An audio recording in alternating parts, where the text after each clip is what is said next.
అమ్మాయిని చేసుకోండి అయినా. ఎందుకో? ఆ అమ్మాయి అందంగా లేదు. నువ్వు కూడా లేదు కదా. అదంతా నాకు తెలుసు. నాకు అందమైన అమ్మాయి కావాలా. ఇదే మాట ఆ అమ్మాయి చెప్తే ఏం చేస్తావో?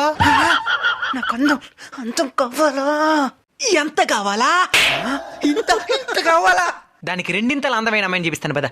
ఏంది అందమైన అమ్మాయి అని చెప్పి ఈ చెట్టు కిందకి తీసుకొచ్చినవే? ఈ చెట్టు కింద నీకు జ్ఞానోదయం అవబోతుంది. అమ్మ అందంగా ఉంటదా? మా అమ్మకేమే మహారాణి లాగా ఉంటాది. సరే ఇప్పుడు నిజాలు మాట్లాడుకుందాం. మీ అమ్మ పొలికే నీకు వచ్చింది. నువ్వే అందంగా లేదని ఫీల్ అవుతున్నామంటే మీ అమ్మ కూడా అందంగా లేనట్టే కదా. మరి నీకెందుకు మీ అమ్మ మహారాణిలా కనబడతా ఉంది? నీకే కాదు, ఈ ప్రపంచం నుండి ప్రతి బిడ్డకి తన తల్లి అందంగానే కనబడుతుంది. కారణం అమ్మ రూపం కంటే అమ్మ మనసు అందంగా ఉంటది కాబట్టి. నువ్వు అమ్మ రూపం కంటే అమ్మ నీ మీద చూపించే ప్రేమకే ఎక్కువ విలువిస్తున్నావు కాబట్టి.